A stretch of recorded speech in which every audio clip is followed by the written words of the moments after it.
Okay, LaCheryl, let's go ahead and take a look. So I want to address your writing before we take a look at the composition. The reason behind my choosing three complete images is because I wanted each picture to stand out from one another. I want to address that comment. So that you don't really want that in a composite. The composite, you don't want the images to stand out from one another. You want to composite them in a nature that makes them look like they belong together in the same composition.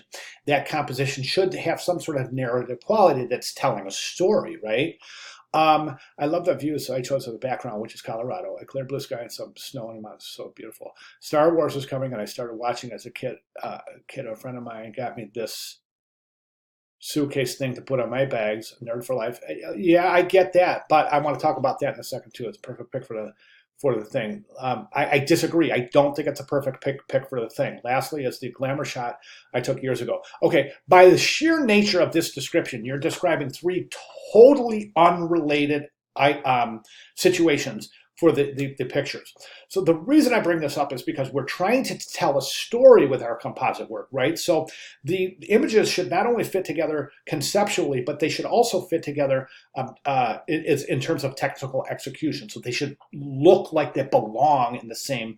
It shouldn't look like it's a combination of three different images. It should just like one natural setting. I want to show you a great example of what I mean. This right here, that's a composite. That's one image is the girl, another image is the piano, the third image is the background. You see how this is composited to look like it's one image that was shot in one single setting? So that's what we're shooting for. Okay, I feel like I need to make some adjustments. Okay, I'll talk about that. So let's go ahead and take a look at the composition itself. All right, so I'm going to zoom out here so we can fit this in the window. All right, now I think the most obvious thing, and what I was saying about the images don't really fit together to tell a story. They do look like they're three completely different and separate images. I think this image of the Colorado highway, it has nothing to do with the glamour shot, which has nothing to do with Star Wars. So they seem like three completely random images that are put together. So we want to avoid that in our composite work. We want to create relationships. We want to create a narrative quality to the story. So in other words, we're telling a story. So right now, I mean, I just think that this is kind of a formal setting. You've got an evening dress on with a beautiful pearl necklace and earrings, and you're made up, and it's more of a formal night setting, I would think. Then it's placed on an image of the highway during what looks like high noon or so. So I think that's a little problematic in terms of storytelling quality. Does that make sense? Also, and I think one of the most obvious things is this is a raster. Let me see something here. That looks like a raster image. If not, I'm not sure what this is. Oh, this is the actual tag. That's not a raster image. That's the actual tag for the bag. So again, just a seemingly random element that you've placed in the composition. So in terms of execution, I want to zoom in a little bit here because I want to take a look now.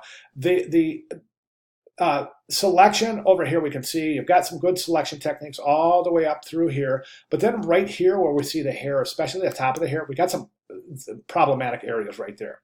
Okay, and then we also have some issues right over here. There's part of the purple background coming through, and then right through your hair there, that should be selected out. That should show the actual, should be a hole right there, so we should see the actual highway through your hair there.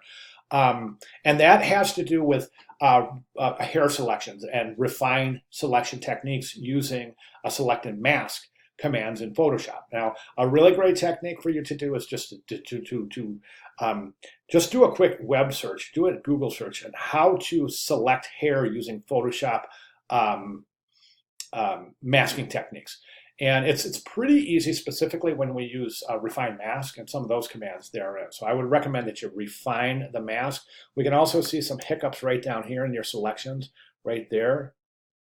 Okay, so you want to refine your selections. I think the selection for Star Wars was great. Now, when we take a look at the composition as a whole, we can see a lot of tonal differences, all right? This, of course, is black and white, so we're going to get the greatest tonal range there, right? We got pure black and pure white. We come over here, and we can see this image is just somewhat washed out, meaning that it could use an increase in contrast. So think about a levels adjustment in that regard. I think the same thing can be said for the background image as an adjustment layer to increase the contrast associated with the background layer. You want the contrast for all of the images in your composite work to be relatively consistent.